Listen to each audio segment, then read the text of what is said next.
Welcome back. We are now segment 5.10, and in this segment we'll be discussing interest. Okay. So when it comes to interest in a P&L account, you'll find a number of items pertaining to interest, right? I'm not saying in every P&L account you're going to find all various items of interest, but when you do a few number of proposals, like say 10 to 20, you'll be finding a number of interest items. You'll find interest under various names, like interest on loans, like interest on term loan, interest on working capital, and then you have something called interest on. These are all anyway related to bank. Then you have something called interest on unsecured loans. You'll find something sometimes called interest on partners capital, right? So you'll find various interest on dealers deposits. So you will find various items related to interest. So in the CMA data, under the item of interest, you should know which are the interest items out of this, whether you have to take all into this interest or any particular item. So this is important because this interest is a very important input. This is an input to a number of formulas in the when you come to actually the financial ratios. We'll be calculating a number of ratios in a later in the later chapters. So there, interest is a input to many important ratios. For example, interest, there's something called interest coverage ratio, right?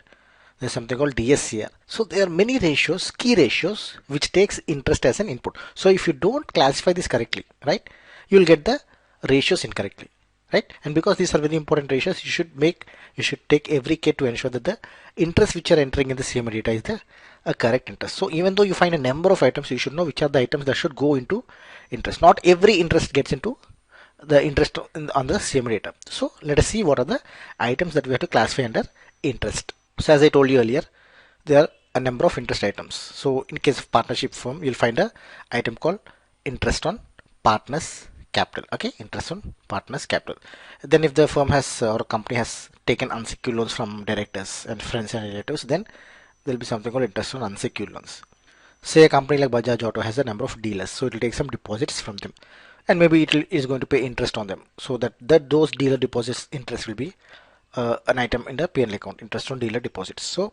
So we should know which are the items that we have to consider while calculating, while classifying interest under the CMA data. In the CMA data, what are the items that we have to enter into interest, right? So please remember, when we say interest in the CMA data, we refer to only interest to banks and financial institutions for loans and credit facilities available. So the company might have borrowed from other sources such as unsecured loans and many other sources, but interest on those items will not come under the interest item of CMA data, right? Interest item of CMA data. So whenever you come across the term called interest on partners capital, right, or interest on unsecured loans, please note that these items will not come under the interest under the CMA data. So this will go to the non-operating expenses because these have not, they have got nothing to do with the operations of the company. So this will be going to the non-operating expense. So only the bank interest loans related to the repayment, loans from banks and financial institutions for which the company has availed certain credit facilities will be classified as interest.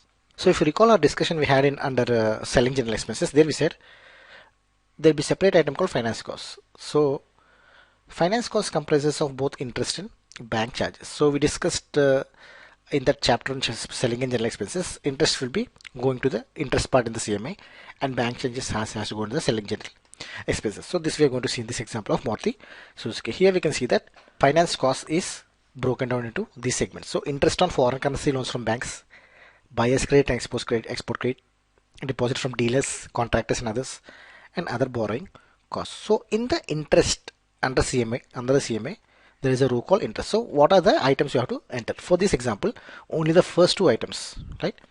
That is the foreign currency loans from banks and the export credit. These are the only two items we'll be entering under the interest. The rest two will be classifying under general expenses. So the deposit interest on dealer deposits and other borrowing costs will be classified under general expenses. So under interest, let us enter 15 plus 270, that is 288. So 28.8 crores we are going to enter under interest in the CMA data for Maruti Suzuki. So 28.8 crores. So please see that the CMA data has got some provision for interest on working capital and interest on term loan. So this breakup, if it is available, you can split it under the corresponding heads. If it is not given, Because you are the banker, because you are the banker, you are the bank that has offered credit facilities, you'll be having a good idea what are the facilities. So if it is given, you know what is this facility. So you know if it is only a single facility, you know what is the facility, you can put it under the corresponding head.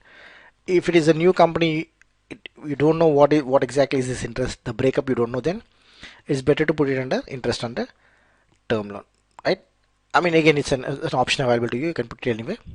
You can put it anywhere. Some split it under two. So 28.2, 14.4 here, 14.4 here. I mean, you can do a number of ways, but usually you put it under interest on term loan. And the balance 259 plus 5, right? 259 plus 5. Let us put it under the general expenses. That is the interest on deposits from dealers and other borrowing costs. So 26.4 crores, right? Let us put it under general expenses.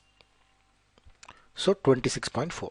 Selling general expenses, we already had a total of 1491.8 crores. This we already discussed in the chapter of selling general expenses. To this we'll now add 26.4. That is the interest on dealer deposits and other borrowing costs. So this we can put under general expenses. So these two put together, 1491.8 plus 26.4, that is 1518.2 crores is the total selling general expenses, right? So with this we come to the end of this chapter, in a short chapter. But the actual importance of interest will be coming when we discuss financial ratios. When we discuss about concepts such as DSCR, there you will have a detailed discussion of interest. The other item of interest, a very important item, is IDC, that is the interest during construction. So the IDC we didn't discuss here because it's actually pertaining to when we have the discussion on term loans. There will be having a discussion on IDC, because this is an interest and you might feel this has to be discussed in the chapter of interest, this is more relevant for the term loan because IDC will be capitalized, right? We'll discuss about capitalization later. So there is one more interest which you need to remember: interest on term loan, interest on working capital, interest on unsecured loans, partners capital.